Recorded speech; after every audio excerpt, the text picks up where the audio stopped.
Hey y'all, it's Cone back here again today with another video. I was supposed to drop one of two other videos today, but instead, here I am making a video about Chet Holmgren because Shams tweeted out about an hour ago saying that Chet Holmgren is feared to have suffered a ligament tear in his foot after his injury at the Crossover Pro-Am League a few days ago.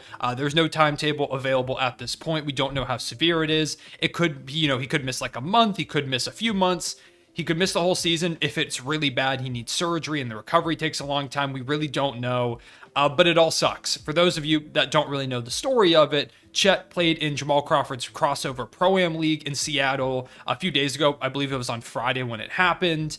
And they had to cancel the game after a quarter and a half of play because the floors were too slippery. There was condensation or something on it, and guys were slipping all over the place. And Chet happened to be one of those guys earlier in the first quarter prior to the cancellation, a few minutes before halftime. Chet contested LeBron James at the rim on a fast break, and he successfully stopped him, but kind of when he planted his back foot to make the jump, his foot slipped out a bit under him, and afterwards he was limping. He ended up taking himself out of the game, got on the bench, and didn't come back in, albeit it was only for a quarter, so it didn't really seem like it was that bad. He was able to walk off under his own power. He didn't seem like he was in that much pain, and over the last few days, I've seen stuff on Twitter and Instagram of him working out with various guys. I thought that, maybe they were stuff happening right now, maybe it was all pre-recorded, or he was just doing it still with the injury, so that kind of gives me some hope that it's not that severe. But like I said, Sham said today that there is a torn ligament, or it's suspected that there is one. They're doing more tests to figure out what's happening, and it sucks.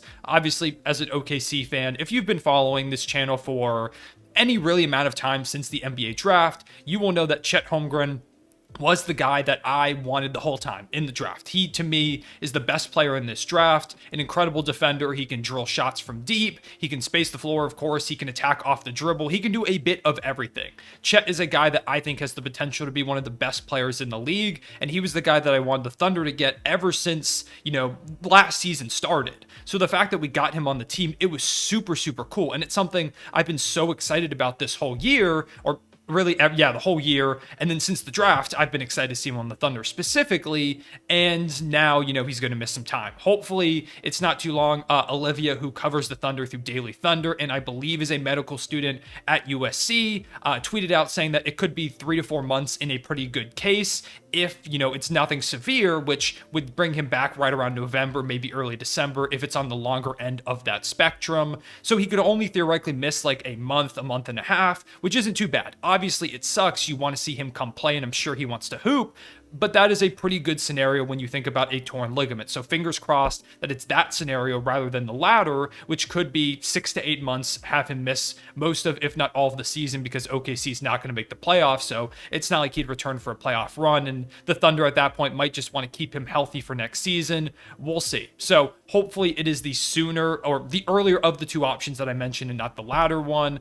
Fingers crossed. But obviously, like I said, as a Thunder fan, this sucks. I know there are a lot of basketball fans out there, people who have tweeted at me that aren't Thunder fans that are saying how much this sucks, how much they were looking forward to Chet playing, seeing him alongside Shea and Giddey. It just all around really sucks. And then I'm sure for Chet too, he's been playing in these Pro-Am leagues. He's been, and I don't blame him, by the way, for playing in the Pro-Am league. If I was in his position, I'd totally want to go out and do that too. I do not blame Chet for getting hurt because I think it really was one of those freak accidents with the wet floor. I don't blame him at all. So this, to me, is not on Chet. I have no animosity towards Chet for getting hurt. Of course, he didn't want to, and it just really was a freak accident. So just want to put that out there. But for a guy like Chet, who has been working his whole life to get to this point, wanting to be one of the best players in the world, playing through high school and then college at Gonzaga and establishing himself as a top 2 draft pick in the NBA, it has to be an incredible feeling. And now you're just a few months away from playing in your first real NBA games, starting to compete for championships eventually down the line, building alongside this young core of Shea, Giddey, Dort, Trey Mann, Poku, Baisley, the 2 Jalen Williamses, Ousmane Dieng, everyone there.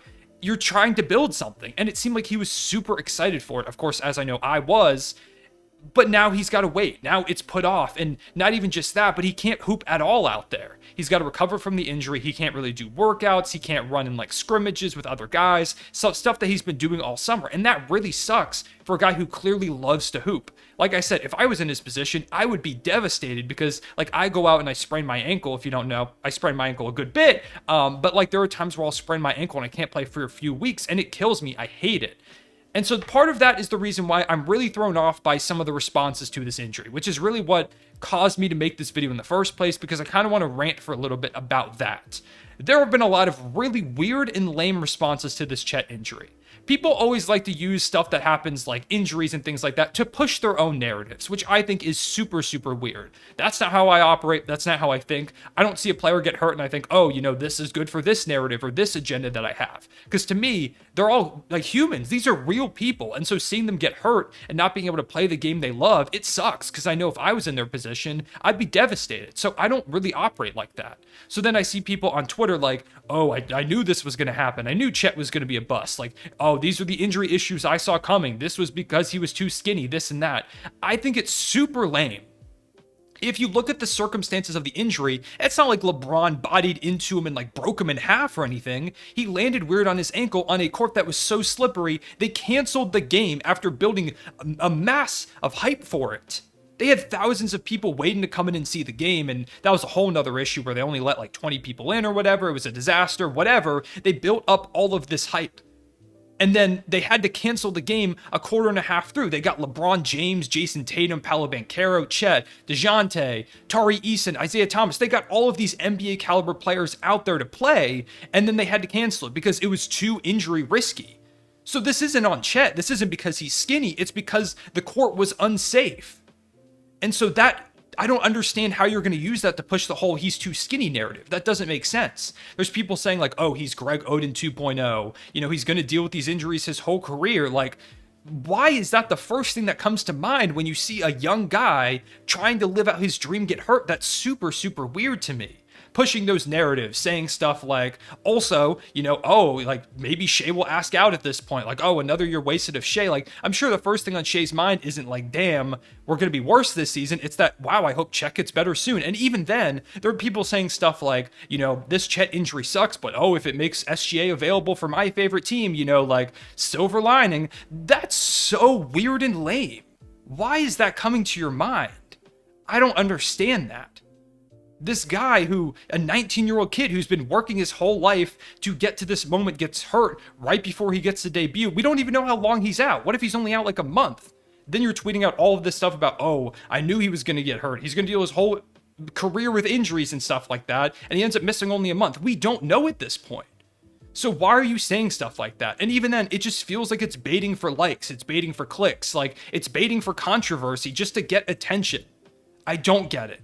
It's just really weird to me. And, you know, maybe I sound like a salty Thunder fan or whatever, but I truly just think it's super lame. Using that to push narratives about your pre-draft conceptions of a player. We have never seen Chet play in an NBA game. You don't know if he's going to be phenomenal. As much as I think he's going to be a star in the league, you know, I don't know. All this stuff is unsure. You don't know if he's going to be injury prone. We saw Steph Curry deal with ankle injuries to start his career, and now he hasn't gotten hurt for a pretty long period of time. He hasn't had any major substantial injuries, and he's become one of the best players of all time.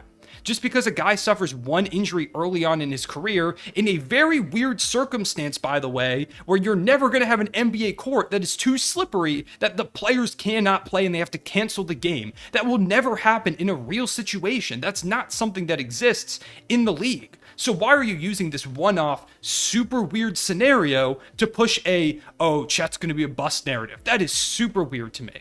And so that was the ranty part of this video. That's one of the main reasons I wanted to make this. Of course, as a Thunder fan, I wanted to talk about the injury and, you know, all the stuff surrounding it, but also just cover some of those really lame and weird responses. I don't understand it. If you're one of those people making those responses, why? What do you have to gain from that? I don't get it. So that's kind of what I wanted to say about this stuff. Hopefully Chet is able to come back soon and be able to hoop and play at a high level like I know he can, alongside Shea, Giddy, the other guys. I'm really excited for whenever he does get to come back. Hopefully it is this season and it is early on in the year, that hopefully this doesn't keep him out too long. There are also some like people saying like, oh, now the Thunder get to get Victor Wembanyama, and I guess, like, yeah, we're going to be worse and have a better chance at the number 1 overall pick, but I don't really care about that. I want to see Chet go out and get to hoop. I want to see him get to live out his dream in the NBA. That's really all I'm focused on at this point. You know, if we end up sucking and getting a guy like Victor in the draft, lucky in the draft lottery, and getting him, sure, that's cool. But I want to see the guys go out and hoop. I want to see these guys get better, start to build this winning culture eventually that will lead us to a championship down the line. Hope Chet gets healthy soon. And yeah, I guess, you know, I'll keep y'all updated on Twitter, 3_Conan Twitter, if you want to go follow me there if you don't already, on everything like related to this injury. I'm sure I'll be tweeting about it, so go follow me there. If you want more updates on stuff, I'm sure Shams and Woj will also kind of give us some updates. I'll check my phone real quick to see if there's anything about it. Nope, nothing that I see, so I'll keep y'all posted. I appreciate y'all watching. I'll see y'all later. Real one, safe back.